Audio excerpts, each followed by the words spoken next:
Travis Barker was born on November 14, 1975, to Randy and Gloria Barker in Fontana, California.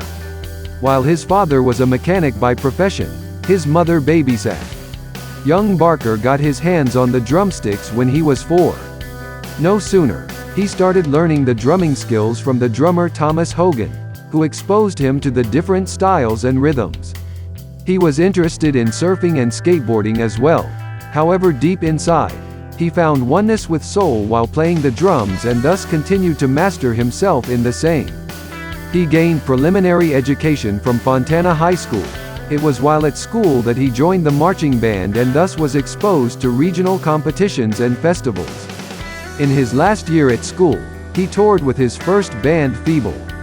Graduating from high school, Travis Barker worked as a trashman until he found a temporary place in the punk group the Aquabats in 1994. Eventually he was recruited full-time by the band. In 1997, he recorded his first album with the Aquabats titled The Fury of the Aquabats. It was during his tenure with the band that he earned the nickname Baron Von Tito. He earned his first breakthrough in 1998, when he was recruited to fill in on the drums for the punk rock group Blink-182. Remarkably talented, his skill at playing the drums surfaced when he not only learned the drum tracks for 20 songs in 45 minutes but played the same with complete perfection and poise. Tensions between Scott Raynor, the original drummer of the group, and DeLonge and Hoppus turned profitable for Barker as he comfortably replaced Raynor from the group. Blink received a new high as DeLonge and Hoppus worked hard to play better music so as to match with the perfection of their new drummer. Throughout 1998, he continued to play for Blink-182. During the year-end, he filled in the place of Josh Freese for the band the Vandals as well. Blink received its first professional recording budget by MCA, following which, the trio sat for multiple sessions to complete writing and recording demos for the songs. He recorded the drum tracks at Chick Corea's Mad Hatter Studios in January 1999. With Jerry Finn's assistants who helped polish the recordings and the sound, the trio released the album Enema of the State in June 1999.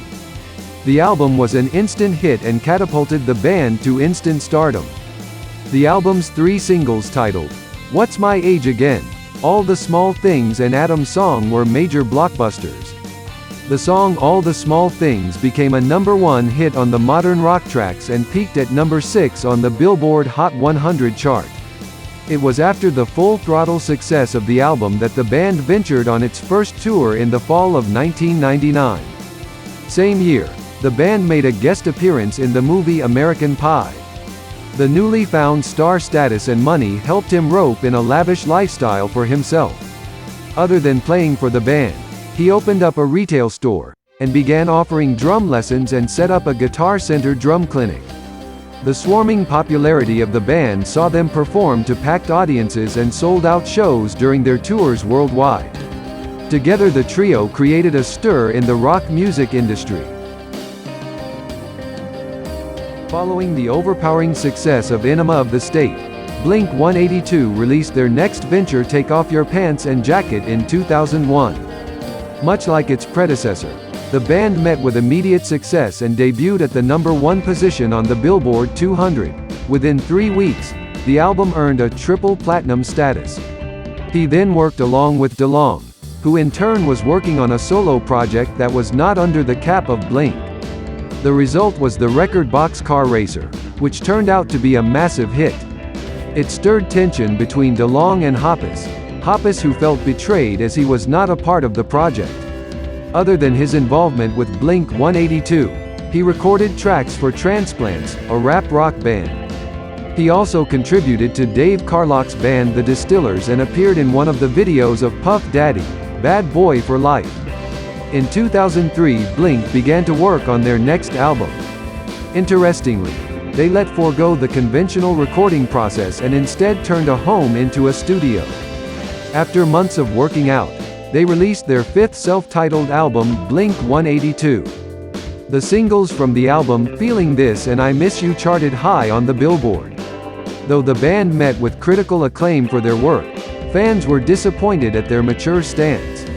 In 2005, the band finally broke up, calling for an indefinite hiatus. This was after the band could not come to a single decision regarding their future and recording sessions. After the breaking up of the band, he was a part of the Transplants' new record Haunted Cities. Thereafter, he collaborated with Hoppus recording music for their newly formed band 44. The duo finally bought their studio titled Oprah Music and began recording in February 2006. The band released its debut album titled When Your Heart Stops Beating. The album was a moderate success and received average critical and commercial success. Meanwhile, his personal life went through a bad phase as he got addicted to painkillers. An terrible incident in September 2008 halted Barker's life as he barely survived a plane crash.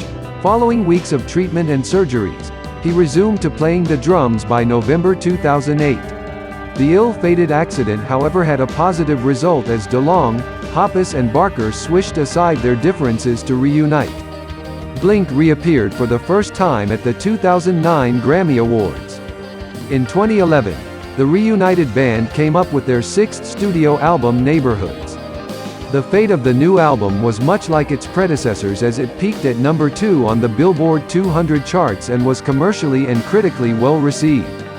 Meanwhile, he came up with the much-awaited and postponed solo debut Give the Drummer Some the same year. Apart from working on his solo projects and with Blink, he has collaborated with various other artists and bands. Furthermore, musical aspirations apart, he has a clothing and accessory company Famous Stars and Straps, his own recording company LaSalle Records and a restaurant in California Wahoo's Fish Taco. He collaborated with Rob Dyrdek to own the clothing label named Rogue Status and DTA. Additionally, he also has his own line of drumming products sponsored by Zildjian. From September 2001, Travis Barker was married to Melissa Kennedy. From 2004 to 2008, he was married to Shanna Mokler. Barker has 2 children named Alabama Luella and Landon. On October 17, 2021, he proposed to Kourtney Kardashian. On April 3, 2022, Travis and Kourtney got married after the 64th Annual Grammy Awards in Las Vegas. On May 15, 2022, the couple officially married in Santa Barbara, California. It was followed by a religious wedding ceremony on May 22, 2022, in Portofino, Italy. It was after the tragic and fortuitous plane crash that he experienced a 360-degree turn in his life. He turned to be a complete vegan and overcame the painkiller addiction from which he suffered prior to the accident.